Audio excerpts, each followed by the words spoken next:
ফজিলত কি? সূরা কাহাফ যে ব্যক্তি তেলাওয়াত করবে, আজকে কি বার? রবিবার, তাই না? যদি কোনো মানুষ সূরা কাহাফ শুক্রবারের দিন তেলাওয়াত করে, আযাআ লাহু মিনান নূরি ফীমা বাইনাহু ওয়া বাইনাল জুমআহ, আল্লাহ তাআলা দুই জুমার মাঝখানের সময়টাকে তার জন্য আলোকিত করে দিবে। সুবহানাল্লাহ পড়েন। আর একটা ফজিলত এসেছে আয়েশা রাদিয়াল্লাহু তাআলা আনহা থেকে বর্ণিত, তিনি বলেছেন যে ব্যক্তি সূরা কাহাফের 10 আয়াত তেলাওয়াত করে ঘুমাবে, ফার্স্ট 10 আয়াত, আল্লাহ তাআলা তাকে দাজ্জালের ফিতনা থেকে মুক্তি দান করবে। সুবহানাল্লাহ পড়েন। এখন আসেন, now the question is, what is the relation of দাজ্জাল উইথ সূরাতুল কাহাফ? সূরা কাহাফ পড়লে আল্লাহ কেন দাজ্জাল থেকে মুক্তি দিবে? আমরা এখন আমাদের আলোচনা ঢুকে গেলাম। আমার একটু তাকবীর দিয়ে আমরা সবাই উজ্জীবিত হওয়ার জন্য, লিল্লাহি তাকবীর, একটু জোরে দেন, লিল্লাহি তাকবীর। দাজ্জাল আমি বলেছিলাম মুসলমানদের জন্য দ্য মোস্ট ডেঞ্জারাস ক্যারেক্টার, সবচেয়ে ভয়ঙ্কর ক্যারেক্টার। দাজ্জাল বের হবে পূর্ব দিক থেকে, যেই দেশ থেকে বের হবে দেশটার নাম হবে খোরাসান। দেশটার নাম হবে কি? খোরাসান। দাজ্জাল দেখতে কেমন হবে নবীজি তাও বলে গিয়েছেন। দাজ্জালের বাম চোখ হবে অন্ধ, টেরা টাইপের। দাজ্জালের চুলগুলো হবে কোকড়া কোকড়া।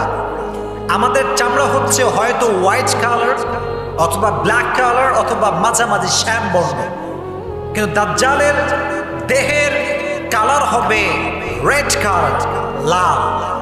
কি কালার? লাল। মাশাআল্লাহ। দাজ্জালের এই যে কপাল, কপালে লেখা থাকবে কাফ ফা রা, কাফ ফা রা।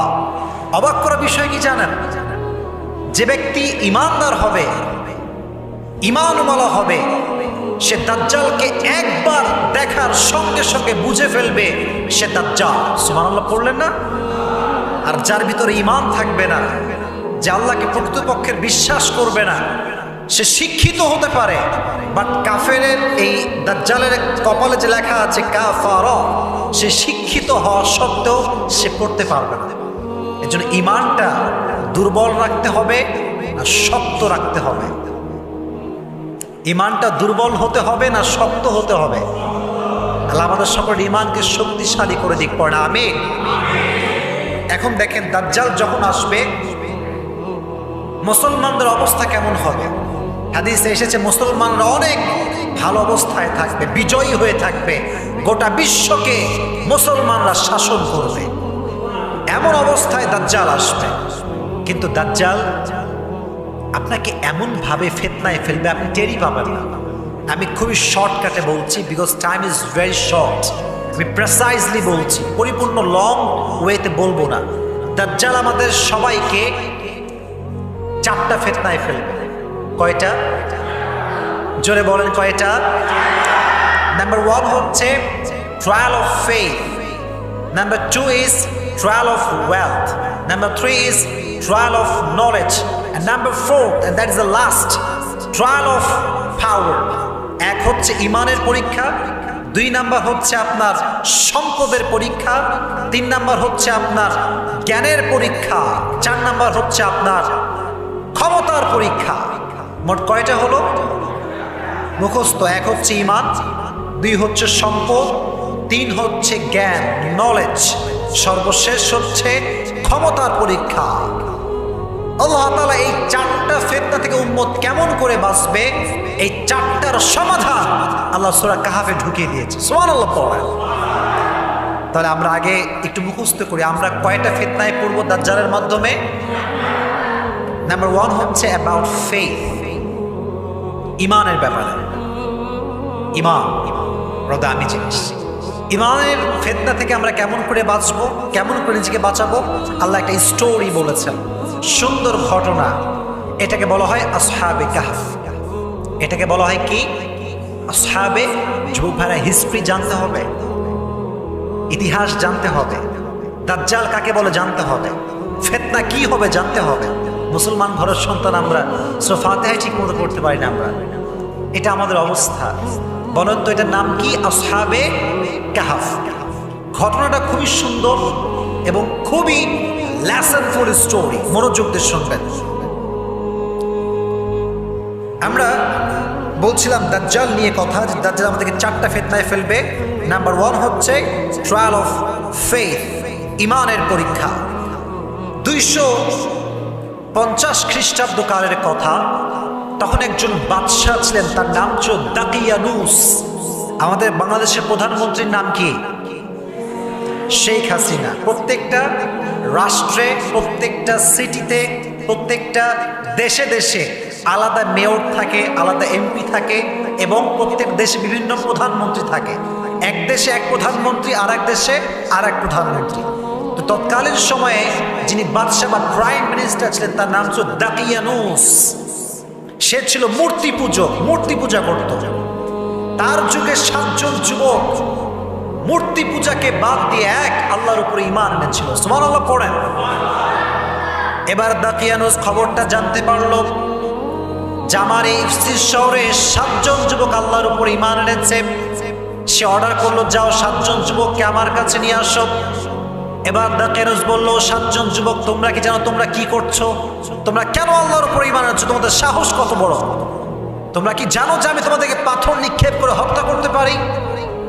যুবক বলল, হে দাকিয়ানুস, তুমি আমাদেরকে হত্যা করো আর যাই করো, আমরা আল্লাহর উপরে ঈমান এনেছি, আমরা আমাদের ঈমানকে আর কখনো হারাতে রাজি না। সুবহানাল্লাহ, ঈমান হারাতে পারবো না। বাদশা বলল, দেখো তোমরা ইয়াং পিপল, তোমাদের রক্ত খুবই গরম, যাও তোমাদেরকে 3 দিন সুযোগ দিলাম, ভেবে চিন্তে দেখো তোমরা কি করবা। কয়দিন সুযোগ দিয়েছে? 3 দিন। যদি ঈমান হারিয়ে ফেলো আল্লাহর উপরে, ছেড়ে দেব, আর যদি না ছাড়ো তোমাদেরকে আমরা পাথর নিক্ষেপ করে হত্যা করব। এবার 7 জন যুবক এসে পরামর্শ করছে কি করা যায়, কি করা যায়। এবার তারা চিন্তা করলো যে আমরা এই শহরে আর থাকবো না, আমরা বাহিরে চলে যাব। যখন লম্বা ঘটনা, যখন তাদের শহর থেকে বের হয়েছে, একটা গুহার কাছে আসছে। গুহা, পাহাড়ের গুহা থাকে না? পাহাড়, আপনার যখন জঙ্গলে ঘুরবেন, আপনার যখন পাহাড়ি এলাকায় যাবেন, দেখবেন প্রত্যেকটা প্রায় পাহাড়ের নিচে গুহা থাকে। গুহা, বিশাল লম্বা গুহা থাকে। তো যখন গুহাতে ঢুকবে, তাদের সঙ্গে একটা কুকুর ছিল, তার নাম হচ্ছে কাহাফ। তার নাম ছিল কি? কাহাফ। ওয়া কালবুহুম বাসিতুন যিরাআইহি বিল ওয়াসিত। কুকুরটা তাদের সঙ্গে ঢুকলো। তো যখন 7 জন যুবক ওখানে ঘুমাইছে, ঘুমানোর সঙ্গে সঙ্গে এমন একটা লম্বা ঘুম দিয়েছে, এক ঘুমে 309 বছর পার হয়ে গিয়েছে। জোরে সোরে সুবহানাল্লাহ পড়েন প্রিয় ভাইরা। কয়শো 9 বছর? এটা কোরআনের ঘটনা বা এটা বানানোর কোনো ঘটনা না, একদম কোরআন থেকে ট্রান্সলেট করে বলছি। 309 বছর পার হয়ে গিয়েছে। যখন ঘুম থেকে উঠেছে, চোখ চুলকাচ্ছে। আমরা মাঝে মাঝে করি না, মা খাইতে দাও, শরীর টরীর এমন এমন ভাব ঘুম থেকে ওঠার পরে। তো তারাও ঘুম থেকে উঠছে। 309 বছর পার হয়ে গিয়েছে। যে কুকুরটার সঙ্গে আসছিল মরে ভূত কঙ্কাল পড়ে আছে। তো একজন বলছে যে وكذلك بعثناهم ليتساءلوا بينهم قال قائل منهم كم لبثتم। আরে বন্ধু, অনেক ঘুমাইলাম তাই না? অনেক ঘুম হয়ে গিয়েছে। তো একজন বলছে, হ্যাঁ আসলেই তাই। قالوا لبثنا يوما او بعض يوم। একজন বলছে হয়তো কিছুক্ষণ ঘুমাইলাম, 2-3 ঘন্টা হবে। আর একজন বলছে একদিন হবে, এই তো কিছুক্ষণ ঘুমাইছি। তো এক বন্ধু বলছে, বন্ধু অনেক খিদা লেগে গেছে, ক্ষুধা, পেট খুব খালি, আই এম সো হাংরি, যাও একটু খাবার নিয়ে আসো। আচ্ছা বলেন তো ভাই, আমি এখন যদি ঘুমাই যাই, 300 বছর পরে গিয়ে আমার পকেটে যে টাকাটা আছে, এই টাকা কি সে 300 বছর পরে গিয়ে আর চলবে? বলেন বলেন, চলবে? চলবে না। চেঞ্জ হয়, টাকার সুরত আকৃতি চেঞ্জ হয়, যুগে যুগে পরিবর্তন হয়।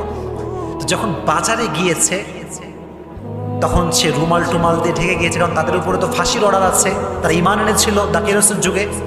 তো যখন খাবার নিতে যাবে, পকেট থেকে এরকম মানি ব্যাগ থেকে বা পকেট থেকে টাকা বের করে যখন দোকানদারকে দিয়েছে, ভাই ধরেন এই টাকাটা, বলছে আরে এই টাকা কই থেকে আসলো?